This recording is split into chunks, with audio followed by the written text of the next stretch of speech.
Port of Vancouver, gateway to the Orient. Rough, tough Vancouver, whose waterfront presents an ever-changing panorama of mystery and violence. A constant challenge to such specialists in crimes of the sea as Don Gray, Marine Investigator.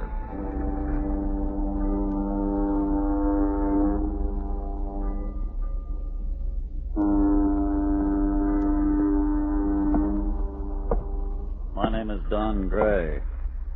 And my business, marine investigation. And that means shaking hands with crime and disaster. But whenever there's low play on the waterfront, whenever there's a situation that doesn't have the honest smell of fish or lumber or grain, then it's Don Gray the interested parties hire to kick it around for them.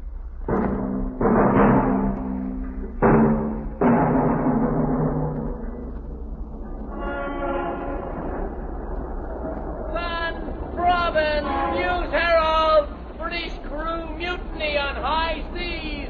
Sun! Thank you, sir. Thanks, lady. Mutineers bring ship to Vancouver! Sun for Robin!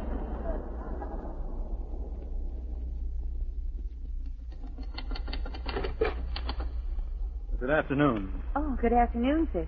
Mr. Garron? That's right. I have an appointment with Mr. Gray. Yes, sir. He's expecting you. This way, please. Mr. Garron is here, sir. Oh. Please go in. Sit down, sir. Well, thank you. This is quite a mess we have on our hands, Mr. Gray. The crew simply refused point blank to take her out. I didn't figure you'd want them to. Aren't you laying charges? As owner's agent, I advised the captain strongly against it. Our job is to get the ship on her way. You've been at sea yourself, Mr. Gray. You'll appreciate the point. Appreciate it, all right. It's a poor policy, Mr. Garron, to require a captain to overlook mutiny. Captain Cardale agrees with it in this case. The papers haven't got the full story. You see, the circumstances are unusual. Uh-huh. It wasn't outright mutiny. The men were too terrified to go on with the voyage. Terrified? Terrified. Of a ghost. Mr. Garron, superstition dies hard at sea, sure, but when a ghost... And the trouble is, it's not only the ratings. The mates, the engineers, the captain himself were half convinced. Oh? That's why they made little resistance to the men's demand. They quitting too? No, they'll carry on. If they can get a crew and a replacement for the second engineer. Second? He quit? He was buried at sea 3 days ago. He died violently in the bunkers. And according to them, by the hand of the Stanford's ghost. I went down with Mr. Garron to see the captain of the Stanford. The ship lay at Evans Coleman Wharf, and she was as ancient a tramp as I'd ever come across. She looked abandoned, with a starboard list leaning against the wharf like an elderly trollop. I had already learned she was carrying a load of coal to be fanned.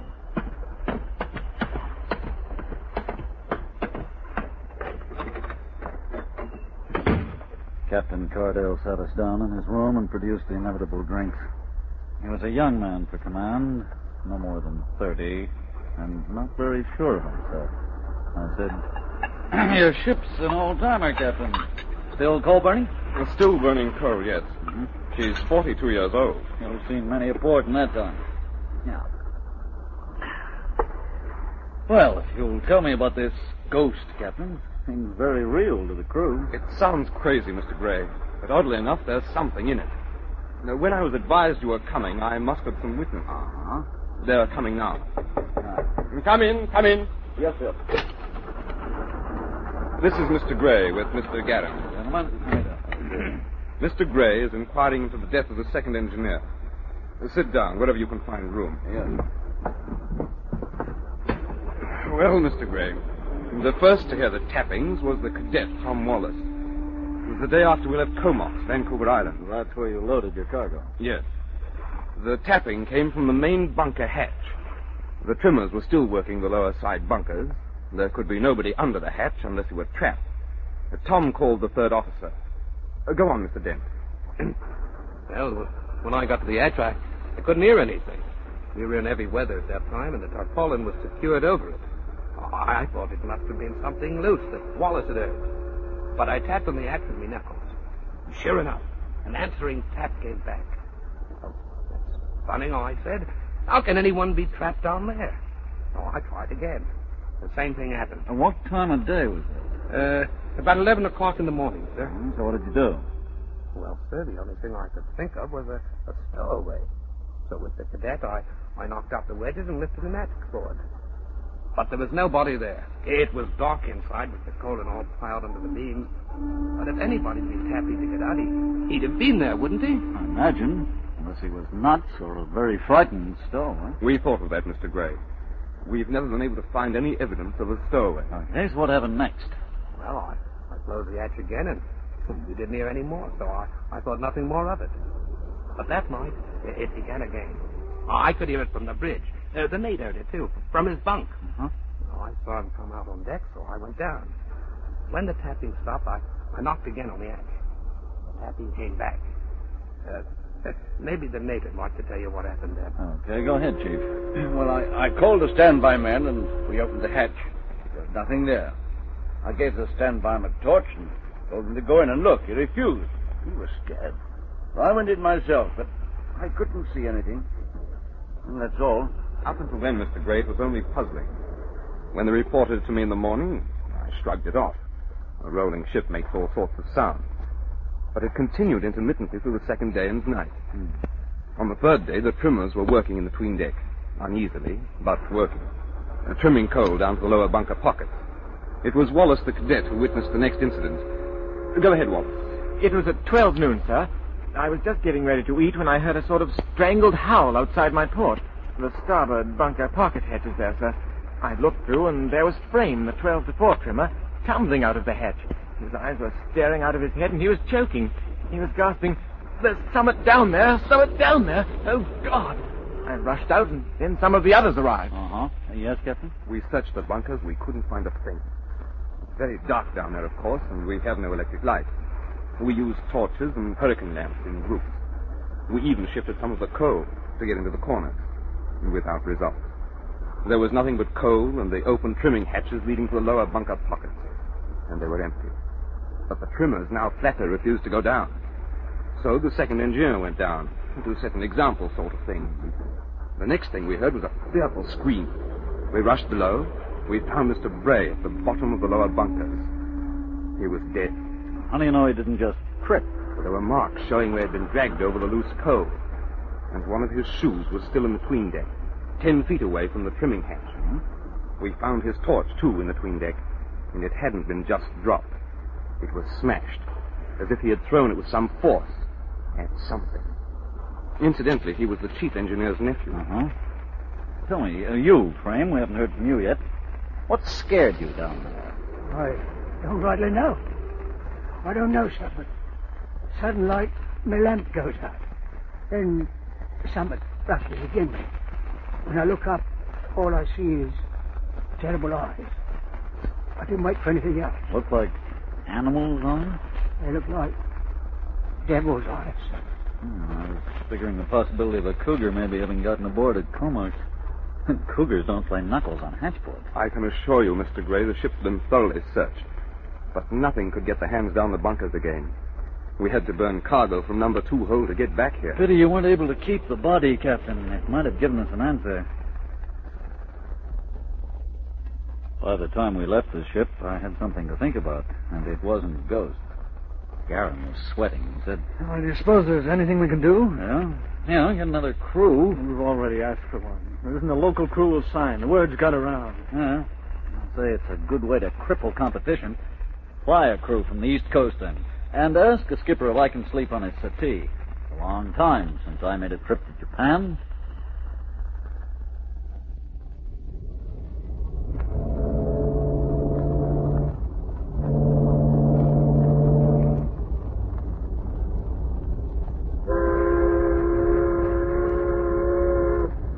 Let go of the tug, sir. Aye, aye. Let go of the tug! Pull ahead, sir. Pull ahead, sir.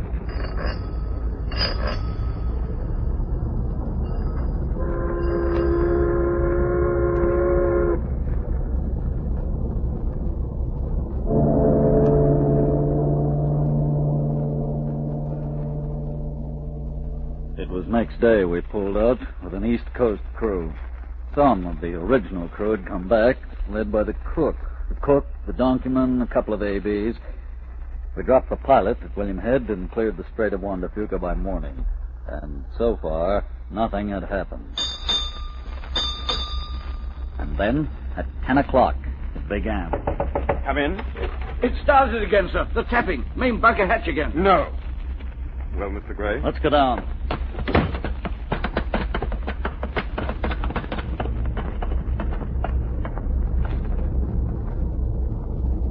I don't hear anything. Just a moment. I'll tap on the hatch.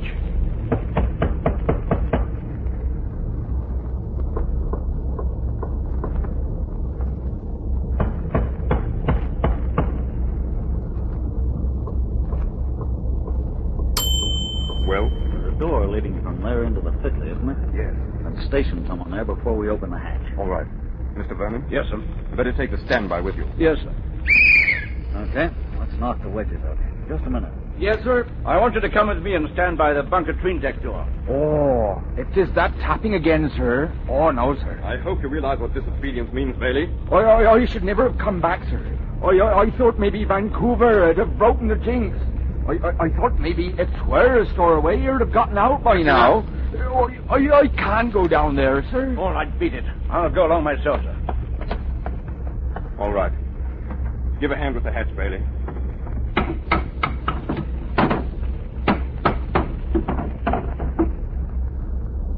Right. The top. Take the other end of the hatch board. Okay, Captain. Hand me the flashlight. I'm going in.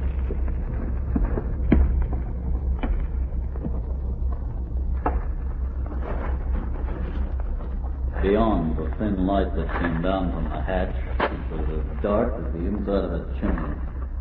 Coal was stacked up to within a couple of feet of the hatch covers, and a pinnacle sloping down to deck level. Then I noticed a faint glow from down below. It was a trimming hatch. In the lower bunker, 20 feet below, an almost naked trimmer was throwing coal into the stokehole.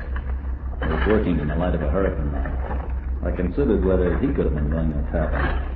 But there was no ladder at the hatch. It was designed strictly for trimming. I moved away and flashed my light around. Forward of the main hatch was a steel bulkhead. About the hatch, the deck ran aft on each side of the fiddling engine room casing. I moved my light overhead. Nothing but beams from the underside of pocket hatches, all secured, and a couple of ventilators plugged from inside. I tapped the plug. There were wooden discs, a couple of feet in diameter. They were solid and fast. I moved aft. Both wings ended in solid steel bulkheads. There was only the door into the fiddler now.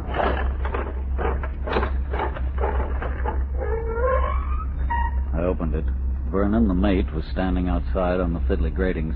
He had a crowbar in his hands. He looked a bit tortured, as if he was braced of a fight and run. We went up through the fiddly, past the galley, and out on deck. It's good to breathe the fresh air again. I went over to the hatch. I said, might be an idea to leave the hatch open, Captain, and see what happens. In this weather, she'll be taking seas any time. The weather report isn't good. Okay, close it down. Bailey? Yes, sir. A minute. Before you draw the tarpaulin, let's try our own tapping again.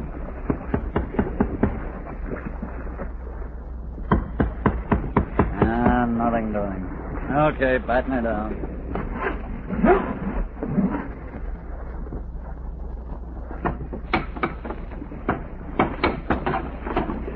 Hold it now. Let's try again.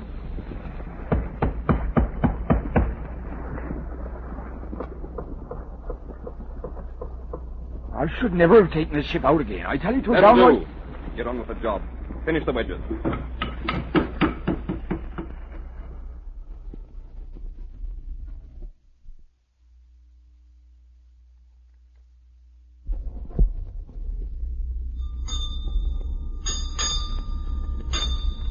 Well, what do you make of it, Mr. Gray? Oh, I can see what you mean, Captain. You're going to have another mutiny on your hands if this goes on, even if nobody else is killed. We pulled a boner in taking any of the original crew back, Captain. Frankly, I thought it was all over. When do you have inspection, Captain? Sunday morning? Yes. I'd like you to make one this morning, Captain, at 11 o'clock. Quarters, storerooms, galley, and so on. Besides, I haven't met everybody yet. He sent for the chief engineer. His name was Bray, the same as the second, who died. And we started with the officers' quarters. Bray, the chief engineer, was a good-looking 40, dark complexion, but a supercilious, vain kind of a cookie. My guess was women had spoiled him. He was the kind of heel they fall for, anyhow. Seemed to suffer the round of inspection like it was a concession to a skipper's idiosyncrasy. We didn't inspect his own room. That was the skipper's concession to him. We looked in the galley. The cook and his mates were working on a pot of Irish stew and a load of sweat rag duff. And I knew it was Thursday. On a limey tramp, you can tell the day of the week by the menu. I remarked to the cook, "Swell of you to come back." I don't believe much in spooks, really, sir. Spirits? Yes, in a bottle. It was a kind of a joke, but I figured at that he wasn't enjoying it. It was the kind of joke you hear when the ship's sinking and the lifeboats are smashed. We went on through the rest of the accommodation, the crew's quarters, the cramped and gloomy places. There were the usual pin-up girls. Over a bunk here and there, a picture of a wife, or a girlfriend, maybe both. The chief engineer never came into the quarters. He held back at the door. You could almost see him holding his nose. But I got what I wanted, a general plan of the ship. I took the next plan from the bridge, looking aft, a bird's-eye view. Abaft the bunker hatch was the galley, with warship's weather plates before the doors. Then the fiddly, the engine room casing, the boat deck, the mainmast, the poop, where the men were quartered. The ship was rolling, now in a heavy sea, taking spray aboard. The canvas covers were on the ventilators. It was 8 bells, noon. I went down to dinner.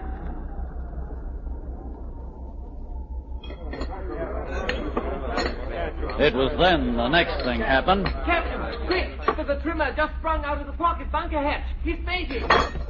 Which side? Starboard side, sir. What's the matter, man? There's something down there. Something down there, Captain. What? What do you mean? What's down there? I don't know what it is, but it's breathing. I think this is... Did you see anything? Just a kind of shadow and light. Brushed against me. Maybe you should get the chief engineer along, Captain. Didn't see him in at dinner. Anyhow, I guess it's his department. Yes, I wonder where... One of you... Oh, he's coming. What's the trouble now? Chief was in his boiler suit, a blue boiler suit, kind of dirty. He was wiping himself off with a sweat rag. First, he seemed more amused than sinister. I asked him, "No dinner today, Chief?" Oh, yes, when I'm ready, Mr. Gray. The engine room comes first. Having trouble? Yes, keeping the stokehold supplied with coal. Now, what's the matter with you, Tolfin? We told him, and he turned back on the man. Nothing but mass hysteria. Get down below and trim that coal before we have to stop the ship. Now, sir, I refuse to go down them bunkers. And that's flat. Nearly all hands had gathered by this time, and their eyes and their mouths and their grim nods said there was going to be a first-class mutiny to get the ship back into port. The chief turned to the captain and shrugged. Well, Captain, if you can't do anything with them, I'll have to get my engineers into the bunkers, that's all. Then you'd better do that. Until we get this thing resolved one way or another. I'll make another search of the bunkers with you first, Chief. Ready? When I've had my dinner, Mr. Gray, such as it is.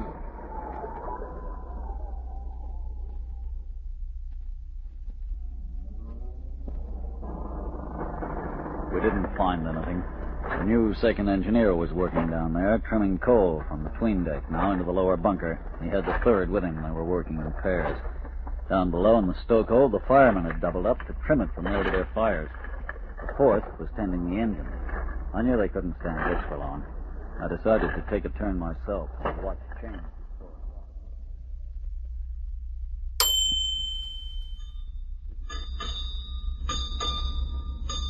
But at 3:30, I was just dozing off. I leapt for the door. I bumped the skipper on the way out. In the name of heaven. Hello? In the low bunker. I am the chief engineer. What in heaven's name was he doing down there? Relieving the others for tea. The crowd was staring silently. It was Bray, the chief engineer, all right. I looked at the trimming hatch, 20 feet above us and back again. He was not only battered by his fall, his throat had been cut from ear to ear. Well, Skipper, I guess that's it. I hope you're well off the coast. Off the coast? Yes, we're well off the coast. Because when the fires die out, you'll be drifting. You'll get nobody near those bunkers now, even to take her back in. I'd better radio for assistance. Coast Guard, perhaps. Navy? If necessary. I want to take a look at Bray's room, go through his things. There's maybe a clue in the fact that the two victims were related. Let's go down.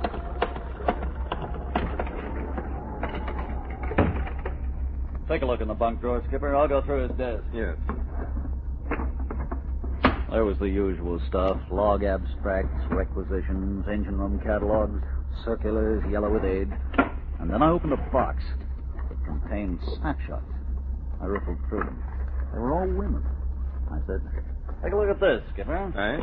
I figured him for a ladies' man, but it looks as if he could have taught Solomon a thing or two. Look at this one. Yes, quite a figure. Wouldn't sneeze at her myself. And this? Who's this? Take a look. Yes. Well? Does it look familiar? Well, no. Why should it look familiar? There's a name on the back. Terry Brown.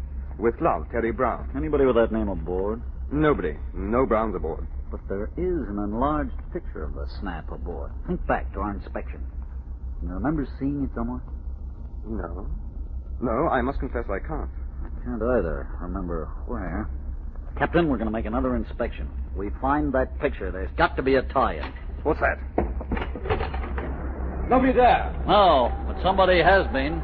Somebody's been listening at the door. I didn't find the picture I was looking for. I knew it had been up in somebody's room, and it was no ghost that had taken it down. But there was nothing more I could do yet. The engine was still running, but the fires must have been getting low. The skipper himself was about petrified by now, especially when the tapping began again. It was 8 o'clock, dark. The third mate who called us to the hatch was sobbing with hysteria. Answer it, Skipper. All right. Keep it up, Skipper. Don't open the hatch. I'm going down through the fiddler. I kicked off my shoes, padded along and down the fiddler ladder.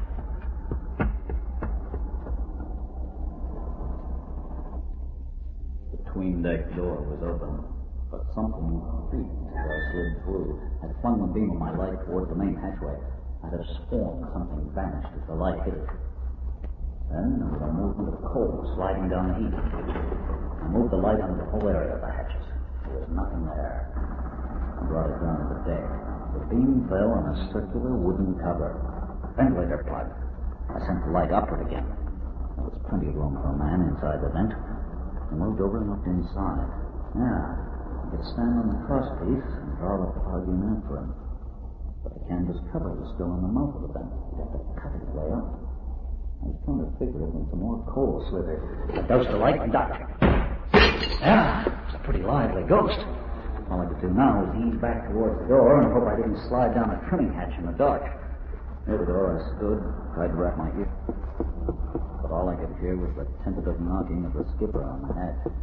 I wasn't getting any answer. Now. And then, whatever it was on. I collapsed at the first touch deliberately. It lost balance. It scrambled away as I was recovering my own. And now I can see it. Nobody. Just some kind of a face with eyes glowing in the dark. I could hear it panting. My gun was in my hand. I didn't wait. I aimed between the eyes. The face disappeared with a body hurtling toward me.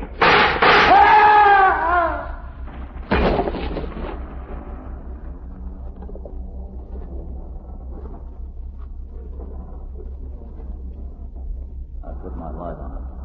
It was human, all right. It wore a dark overall. Its face was covered in a black mask. The other mask, a grotesque thing with luminous eyes, and a bullet hole between them, was cracked in his hand. I pulled off the other mask. It was the cook.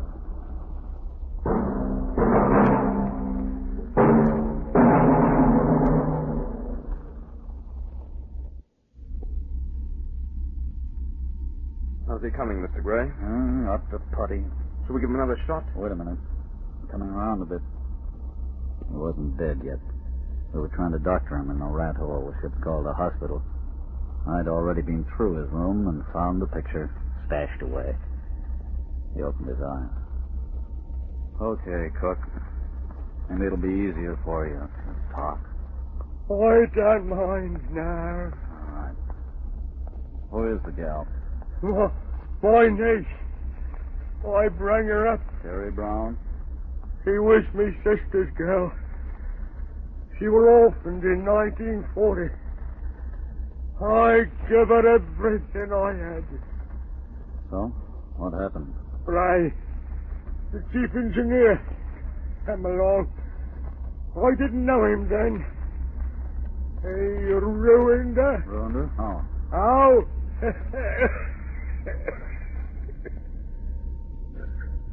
She took sick. Afterwards, she drowned herself. But she left his legs. So I watched me chance to ship with him. It was... Uh-huh. Go on.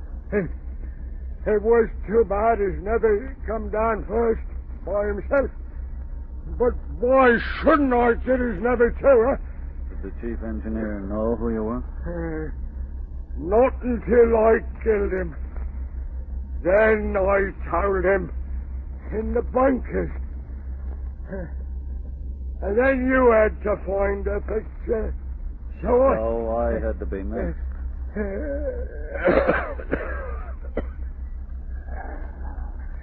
I wouldn't dope him anymore, Skipper. Even if it's doing anything left for him here. He must have been mad. You figure? Don't you think you could ever get that fond of a niece, Skipper? Well, let's go. There's nothing more we can do.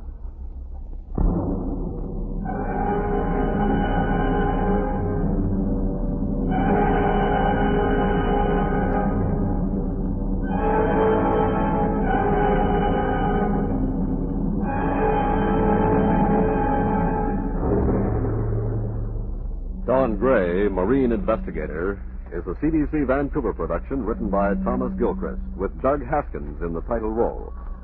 In tonight's supporting cast were Lee Taylor as Captain Cardale, Walter Marsh as Garin, Alan Roughton as First Officer Vernon, Stan Jones as Chief Engineer Bray, Eric Vale as the cook, Juan Root as Third Officer Dent, Strowan Robertson as Stoker Telfin, Bud Slater as Cadet Wallace, Frank Vivian as the trimmer Frame, and Roy Brinson as Able Seaman Bailey. Marine Investigator is directed by Raymond Whitehouse, with sound sequence by Ted Levesque and Frank Vivian. Control operator, Don Horn.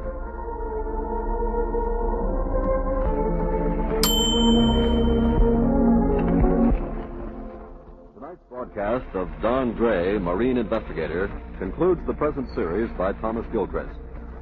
We would like to hear from our radio audience concerning your appreciation of Don Gray, with an ear to future broadcasts. For the present, we make way for the British Empire Games in this Monday time period. If you wish the return of Don Gray, Marine Investigator, please address your request to the Canadian Broadcasting Corporation, Vancouver, BC, and head them up, Attention, Don Gray, Marine Investigator. This is Ray Nichol, trusting that we shall hear from you. And in the meantime, so long for Don Gray, Marine Investigator.